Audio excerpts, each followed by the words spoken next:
of TUC. Let me recognize the Secretary General of TUC. Let me recognize the Ministers of State who are present here. Let me recognize the National Chairman of NDC, members of the Diplomatic Corps, affiliate national unions and organized labor groups, comrades and distinguished workers. Let me proceed on established protocol so that we can save on time. Let me start by wishing all our gallant workers of Ghana a happy May Day. And I stand before you with profound gratitude and immense pride as the President of the Republic of Ghana and Commander of the Service to say Ayiko to all Ghanaian workers. Today is not just another day on our national calendar. It is May Day, a sacred moment of reflection, celebration, and appreciation of our nation's workers. It is a day set aside to honor the gallant men and women through whose tireless hands, resilient spirits, and unwavering commitment we continue to build the Ghana we all want together.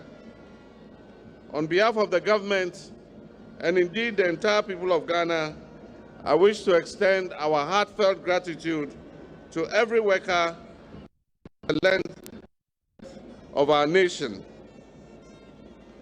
I say congratulations to the farmer who rises before dawn to go and till the land. I say congratulations to the nurse who stays late into the night caring for the sick. I say Ayiko to the teacher who shapes the minds of our children. I say well done to the engineer who builds our roads and our bridges. And I say congratulations to the market trader, the artisan, the mine worker, the factory worker, and the security officer, and even the entrepreneur for keeping our nation going. Each of you forms a part of the heartbeat of our national journey.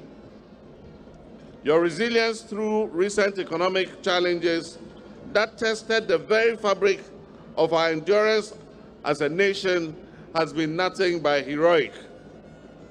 You demonstrated that the spirit of the Ghanaian worker is unbreakable. When adversity came knocking, you answered with hard work. When uncertainty loomed, you responded with hope. You are indeed the true architects of our recovery, and you are the backbone of Ghana's future. It is because of your sacrifices, your dedication, and your endless optimism that we gather not just to acknowledge, but to celebrate your greatness as workers. From the very first day I assumed office as president, I made a solemn promise to stand with you, to fight with you, and to prioritize your welfare above all else.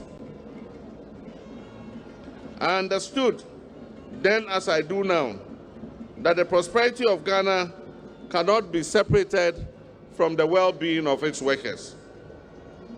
In February this year, just a few weeks into my administration, I demonstrated this commitment by meeting with the National Tripartite Committee.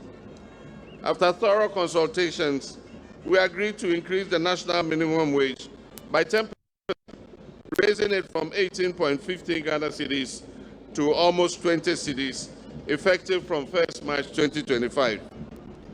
I understand and respect your sense of sacrifice on this matter, considering that inflation at the time was hovering at a whopping 23%.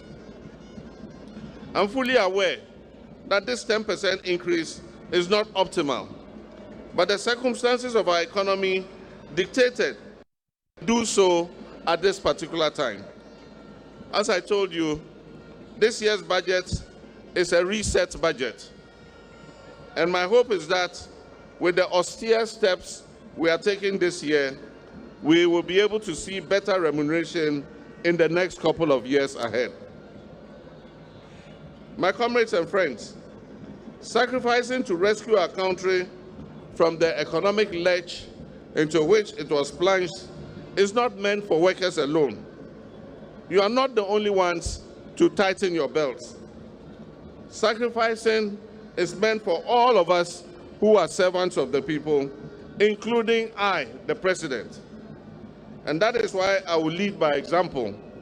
I will be prudent and modest in handling of our public resources, and I expect all my appointees to do the same. But improving wages is only the beginning. True commitment demands bold action that go beyond just immediate relief. That is why in March, I organized the historic National Economic Forum that brought together stakeholders from every sector: labor leaders, employers, civil society, academia, and policymakers to engage in honest, forward-looking dialogue on a fiscal policy for our economy going forward. At this forum, we mapped out short-term, medium-term, and long-term transformative policies to rebuild and reposition our economy for sustainable growth. Following this spirit of innovation and forward planning, we presented the maiden budget of this government to Parliament, which is anchored on stabilizing the economy and salvaging it from the path of destruction.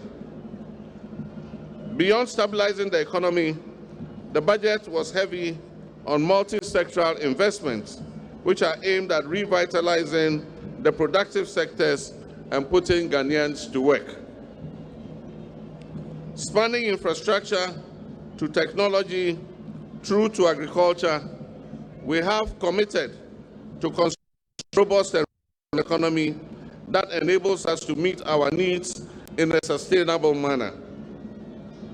Our agricultural investments are fashioned around the Feed Ghana initiative, which is a bold step that seeks to modernize agricultural production, agribusiness, and create sustainable jobs along the agricultural value chain.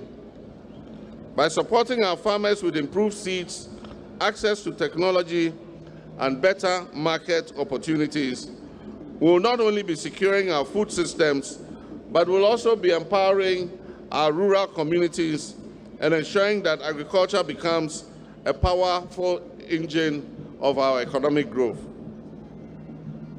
As President, I understand that true development cannot be achieved unless people who drive that development, our workers, are supported, they are respected, and they are empowered.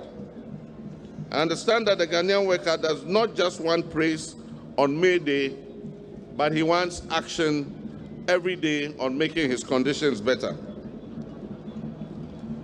The Ghanaian worker wants a government that will walk its talk, a government that will stand by you through hardship and prosperity alike. And I'm here to assure you that this government under my leadership is that government you have been waiting for. I've taken note of the issues raised by my brother and comrade Joshua Ansah, General Secretary of the TUC, on the long-standing and inequitable disparity in public service wage structure.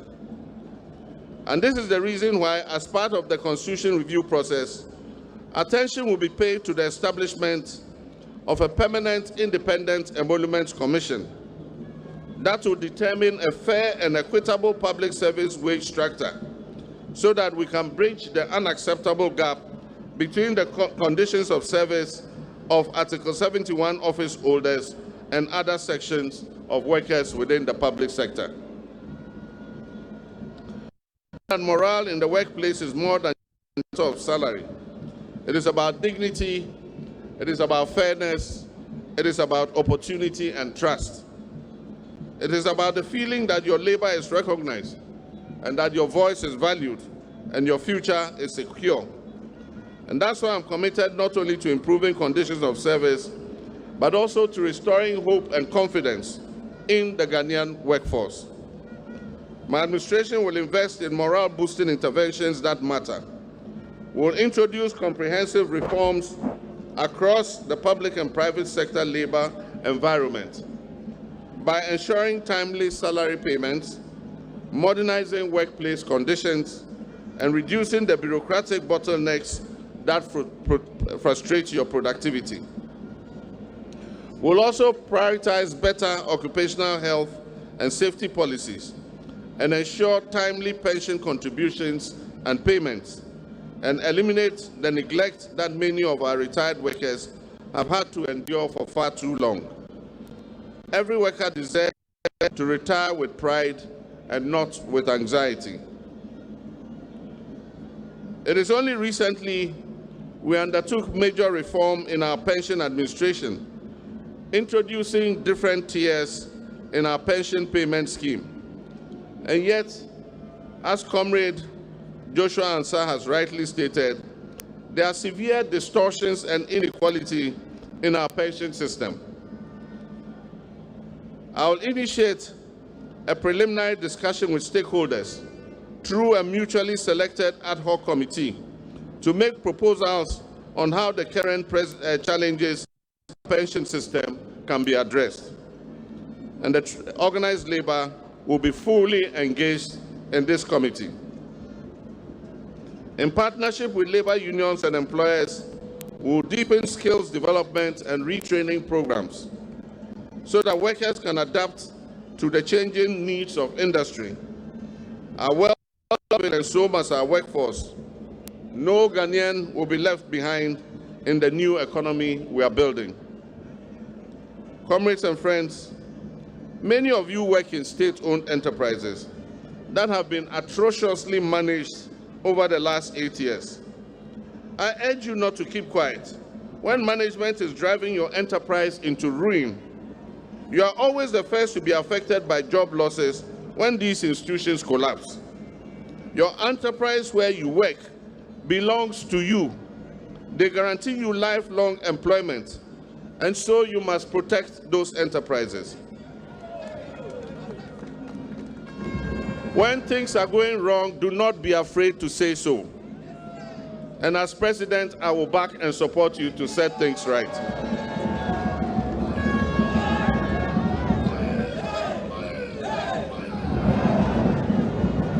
Today, we celebrate the sacrifices of workers in Ghana and around the globe. And we had a conference with SIGA, and we're giving the debt position of state-owned enterprises. And almost all of them are in debt. Even companies like Gayhawk Distilleries, where when I was president, they used to pay a little dividend to government. Today, they also owe. And the question I ask is, how can you sell alcohol and be in debt? When Ghanaians are happy, we drink alcohol. When we are sad, we drink. When we are not happy, we are not sad, we drink. So how can you sell alcohol and lose? And so we're charging the management of state-owned enterprises and the workers. Let us work together to make sure that we make these institutions viable, because those institutions belong to all of us. My brothers and sisters, there are millions more of working age who desire to join the workforce, but they are hindered due to the lack of openings and opportunities. We've long been aware that the youth bulge poses a significant risk to our stability as a nation. It is for this reason why in the last few weeks, I have launched various flagship job creation interventions that are aimed at offering our teeming unemployed youth avenues for sustainable employment. In the period under reference, I have launched the 1 Million Coders program, which has elicited interest from close to 150,000 applicants up to date. This is an initiative that will equip our youth with world-class coding and digital skills in today's rapidly changing world. I also launched the Ijumawura initiative last Monday, which aims to facilitate the creation of 10,000 new businesses every year for young people, with a special focus on empowering our youth for the job market. This initiative is expected to create at least 20,000 decent jobs annually. And only yesterday, I launched the National Apprenticeship Program, which targets to train about 500,000 youth over 5 years with artisanal skills. These initiatives are not isolated interventions. They are interconnected pillars of a broader vision to build a resilient, inclusive, and future-ready Ghanaian economy. An economy that is not only recovering, but one that will thrive, innovate, and lead us to prosperity. Through increased investment in technical and vocational education, through support for continuous professional development, and through better alignment between education and the labor market, we will equip our people with the tools that they need, not just to survive, but to thrive. This administration is committed to decentralizing opportunity. It should not be the case that the only real chance at prosperity exists if you live in Accra or Kumasi. We will work to bring investment, jobs, and infrastructure to every region of this country, so that every Ghanaian worker, from Wa to Aflao, from Bole to Keta, from Drobo to Enchi, can have a fair and equal shot at building a meaningful life for themselves. Our national reset agenda cannot succeed without labor at the table. And that is why I will strengthen the institutional relationship between government and organized labor through regular structured dialogue. The Ministry of Employment and Labor Relations will not operate as an isolated entity, but as an active convener of tripartite collaboration where government, business, and labor will meet regularly to assess progress, to address grievances, and shape policies that work for everyone. This is not just about consultation, it is about co-ownership of the national development agenda. The Ministry of Labor, your ministry, may not have gotten all the resources it requested to carry out its mandate this year. But I can assure you that it affects every ministry, and it is only a temporary measure to reset our economic fortunes. Next year, things will be much better.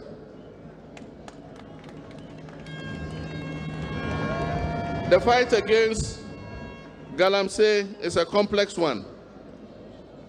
And when I was vying for the presidency, I did not kid myself that when I come into office, I will win that fight in 4 months.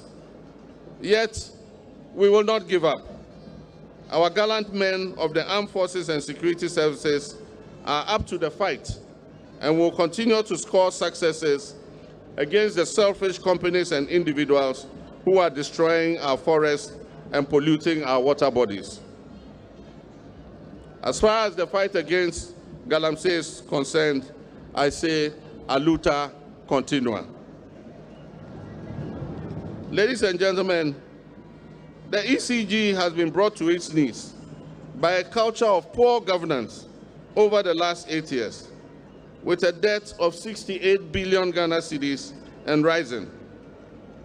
If we do not do something drastic, our whole power sector will collapse.